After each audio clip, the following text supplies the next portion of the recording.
ہم سب جانتے ہیں کہ اس دنیا میں مرد اور عورت کی جنس کے علاوہ ایک تیسری جنس بھی پائی جاتی ہے جسے اردو میں خواجہ سرا یعنی ہجڑا خسرا زنخا جبکہ عربی میں مخنث کہا جاتا ہے۔ اب سوال یہ پیدا ہوتا ہے کہ اللہ پاک نے قرآن کریم میں اشرف المخلوقات میں شامل اس تیسرے جنس کو کیوں مخاطب نہ کیا؟ شادی شدہ جوڑے کون سی ایسی غلطی کرتے ہیں کہ ان کے ہاں خواجہ سرا پیدا ہوتے ہیں؟ کیا خواجہ سرا سے اسلام میں شادی کی اجازت دی گئی ہے؟ آئیے چلتے ہیں پہلے سوال کے جواب کی طرف۔ بے شک اللہ پاک ہی ساری کائنات کا خالق و مالک ہے، پھر ایسے کیسے ہو سکتا ہے کہ وہ اپنی مخلوق میں اس تیسری جنس کا ذکر نظر انداز کرتے؟ ناظرین، یہ محض ایک غلط فہمی ہے جو کہ مذہبی اور معاشرتی اکابرین نے ہمارے اندر پیدا کی ہوئی ہے۔ آئیے اس مسئلے کے حل کے لیے مشہور سائنسدان ہیری کلین فلٹر کی تھیوری کو دیکھتے ہیں۔ اس نے ایک بیماری دریافت کی جس کا نام اس نے اپنے نام پر یعنی کلین فلٹر سنڈروم رکھا۔ اس بیماری کے مطابق عورت اور مرد کی طرح خواجہ سرا کوئی تیسرا جنس نہیں بلکہ یہ ایک جسمانی بیماری ہے۔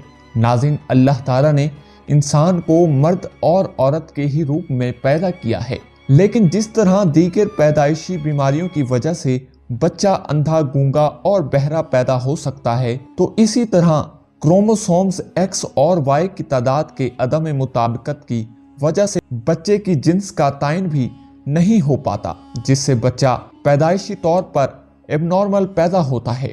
ہر انسان میں 23 کروموسومز کے جوڑے پائے جاتے ہیں۔ اسی طرح مجموعی طور پر ایک انسان میں 46 کرومٹینز پائے جاتے ہیں۔ ناظرین، بعض اوقات کروموسومز کی تبدیلی کے وقت مردوں میں ایک زائد کرومٹین ایکس پیدا ہوتا ہے، اسی طرح مردوں میں 46 کی بجائے 47 کرومٹین پیدا ہو جاتے ہیں۔ سائنسدانوں کے مطابق ہر 500 میں سے ایک مرد یہ 47واں کرومٹین پیدا کرتا ہے، اور بچے کی پیدائش کے وقت اگر یہی 47واں کرومٹین جو کہ باپ کی طرف سے ایکس ایکس یا ایکس وائی کی شکل میں ماں کے کرومٹین ایکس سے جوڑا بنا لے تو بچہ پیدائشی طور پر ٹرانس جینڈر پیدا ہوتا ہے۔ یہاں یہ بات واضح کر دیں کہ ماں کی طرف سے ہر صورت میں ایک ہی کرومٹین ایکس آتا ہے۔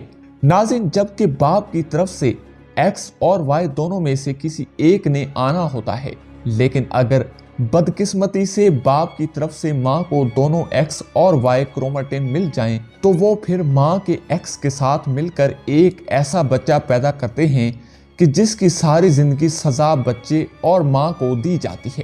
ناظرین، جبکہ یہ تحفہ تو باپ کا ہوتا ہے، لیکن اسلامی نقطہ نظر سے امام ابو الفرات طرطوسی کتاب تحریر الفواحش میں حضرت ابن عباس ایک روایت نقل کرتے ہیں کہ حضرت ابن عباس نے فرمایا کہ ہجڑے جنات کی اولاد ہیں۔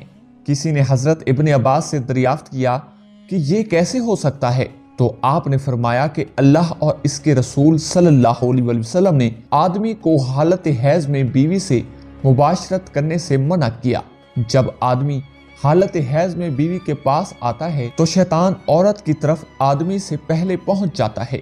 اسی لیے ہمارے پیارے نبی صلی اللہ علیہ وسلم نے فرمایا کہ جب تم میں سے کوئی اپنی بیوی کے پاس جائے تو دعا پڑھ لیا کرے، اور وہ دعا یہ ہے: اللہ تعالیٰ کے نام کی مدد سے اے اللہ ہمیں شیطان سے محفوظ رکھ اور ہماری اولاد کو بھی شیطان کے شر سے محفوظ فرما۔ ناظرین، تو اس طرح شیطان انسان کو کوئی نقصان نہیں پہنچا سکتا۔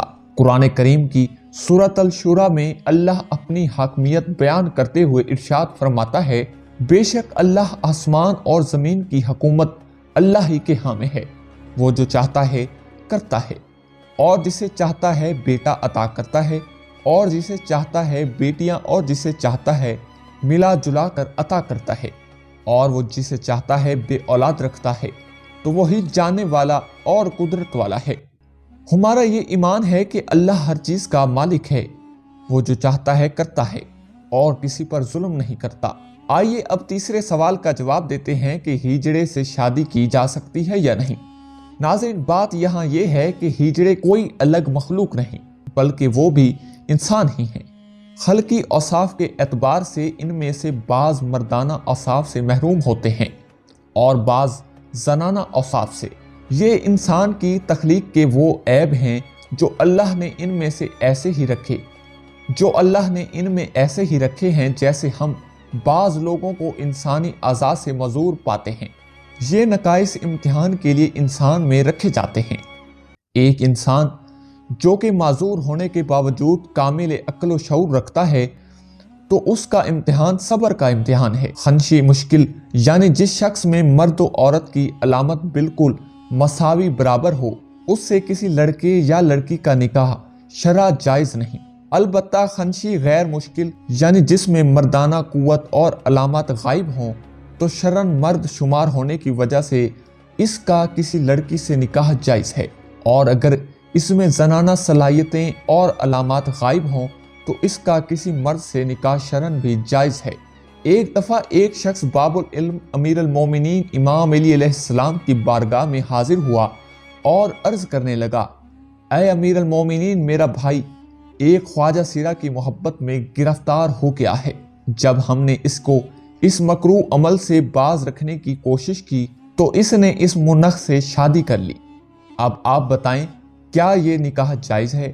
جب یہ معاملہ امام علی علیہ السلام کے سامنے پیش کیا گیا تو آپ نے خواجہ سیرہ سے دریافت کیا، تمہاری مشابہت مرد کی طرف ہے یا عورت جیسی؟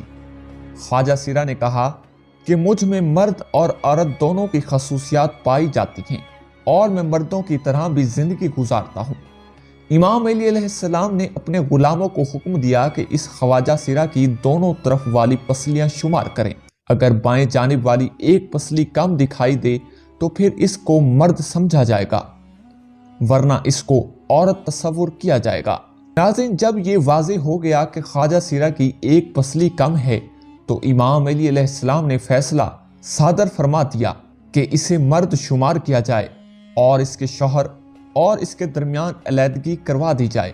اسی طرح خواجہ سیرہ کی وراثت کا بھی مسئلہ ہے، اگر تو وہ مرد کے مشابہ ہے تو مرد کا حصہ پائے گا، اور اگر عورت کے مشابہ ہے تو عورت کا حصہ پائے گا۔ افسوس کہ ہمارا معاشرہ جو کہ ایک اسلامی معاشرہ کہلاتا ہے، اس میں انہیں عزت و احترام حاصل نہیں جو کہ مرد و زن کو حاصل ہے۔ اسلام میں قدرتی طور پر پیدا ہونے والے ہجڑے بچوں کے لیے وراثت میں حصہ رکھا گیا ہے۔ اس معاملے میں سب سے پہلے والدین کو شعور دینا چاہیے کہ اگر کوئی ایسا بچہ پیدا ہوتا ہے تو اس صورت میں اسے گھر سے نکالنے کی بجائے معذور سمجھ کر معاشرے کا کار آمد شہری بنانا چاہیے۔ اس سلسلے میں دوسری اور بڑی ذمہ داری حکومت وقت پر عائد ہوتی ہے کہ ان پر جو کام کاج کے دروازے بند ہوتے ہیں، جن کی وجہ سے یہ سڑکوں پر بھیک مانگنے تک مجبور ہو جاتے ہیں، وہ ختم ہو جائے۔ اس سلسلے میں قانون تو موجود ہے لیکن عمل کوئی نہیں کرتا۔